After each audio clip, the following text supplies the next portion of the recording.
Hey everybody, we are reading The 11th Trade by Alyssa Hollingsworth. Chapter 1. Baba's fingers are quick along the rebab's strings.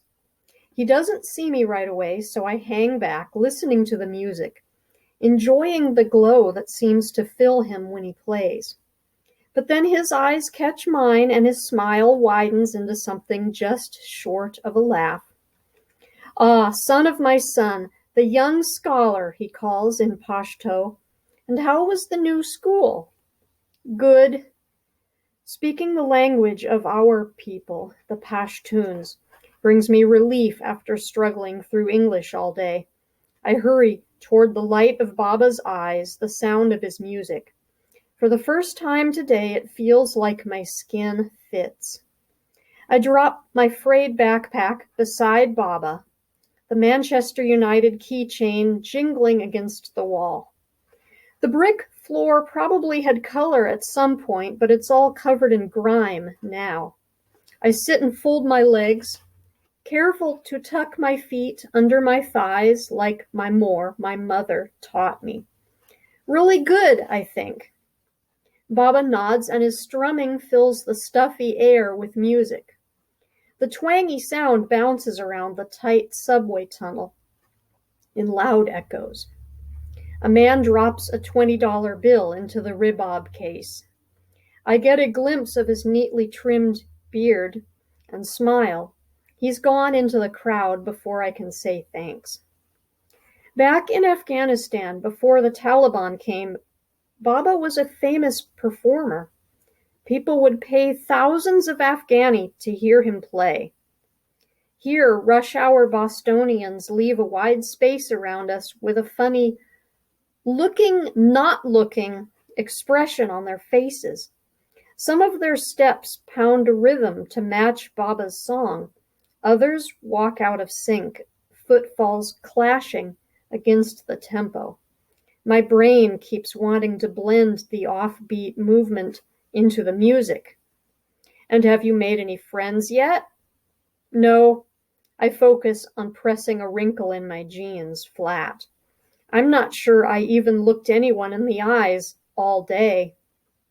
But I was able to follow the reading exercise in language arts without too much trouble. Around the bend of the corridor, someone begins singing scales. "Ah, the opera singer and her stereo have arrived," Baba observed. "Once she starts Ave Maria, we'll have to pack up. It's impossible to compete with an opera singer." "Isn't it cheating to use a stereo and mic when you're already louder than the whole city?" I ask. "Don't be disrespectful," Baba chides. "But yes, it is definitely cheating." Baba stops playing and checks the coins in the rebab's case. Hiding my own grin, I help him scoop the coins into his wallet. "Want to have a turn, Sami?" Baba asks, passing the rebab to me.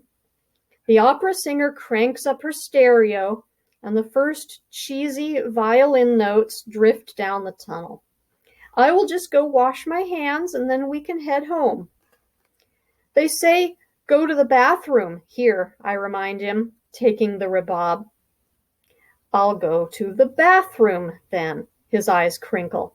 "I have a special dinner planned when we get back, and I want to hear more about your first day at school.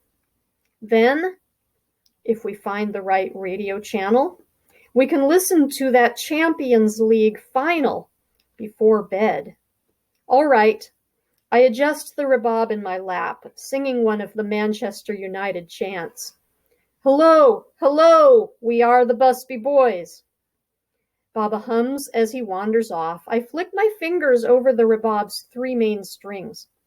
The mulberry wood bass presses into my chest. One aid worker called it boat-shaped. It's deep enough that I have to wrap my right arm all the way around to reach the strings. The old goat skin covering the sound box still has a cream color at the center, but fades to a blotched brown on the edges and under the place I rest my fingers. Where the skin meets the wooden neck, mother of pearl inlays flash white, blue, green, and pink in the dim subway light. The peg box at the end of the neck is carved in a flower design, with one end chipped from where Baba dropped it in Iran. The tassel, woven by my grandmother in blue and white string with red beads, swings as I adjust the rebab in my lap. I take a slow, deep breath. Songs always come to me if I wait still and quiet enough. Sometimes they're songs I've heard Baba perform, but sometimes there's something else. Songs that travel a great distance and play through my hands like they aren't mine at all. Those are the most fun. I begin to play, and my left hand dances over the rebab's neck. I keep my right wrist loose and easy, strum flicking. The beat builds in me, and the opera singer's voice and the commuter's footsteps fade. The outside world gets smaller and smaller until it's just me and the rebab. But the world inside me expands. Even though my eyes are closed, I see my home. Not the apartment here in Boston, or the slum in Istanbul, or the cramped hostel in Athens, or the back room in Iran. I see my Kandahar house. It is white stone with a high wall all around. The shattered glass on top of the wall sparkles in the afternoon light, the shards bright blue and sometimes yellow, like broken bits of sky. Pink bougainvillea flowers nod in a rare afternoon breeze. A workman repairing a hole in the roof of our house hums the song I'm playing now. I play harder, louder, smelling the dust and dry heat and feeling the sun warm my neck. My plar, my father, reads by the window, his glasses sliding down his nose. My more Johnny calls to him. We are all going to be late for the wedding if he doesn't hurry. But I can't hear her. My memory is not sharp enough. Her henna-decorated palms are red when she leans out the door to wave me in. Her mouth moves, but I no longer remember the sound of her voice. I'm almost there. Every time I play, I can almost hear her. But I can't quite make the memory clear, and even as the music rises, even as it pulls me in until the notes are sharp, quick pings, I am losing the memory. Was my plar's hair graying, or was it black as tar on a kite string? Was my more Johnny's voice bright, or was it weary? Did the workman smoke, or did he sing? I squeeze my eyes closed tighter in concentration. I'm losing them. Something jolts the rebab. Suddenly my hands are empty.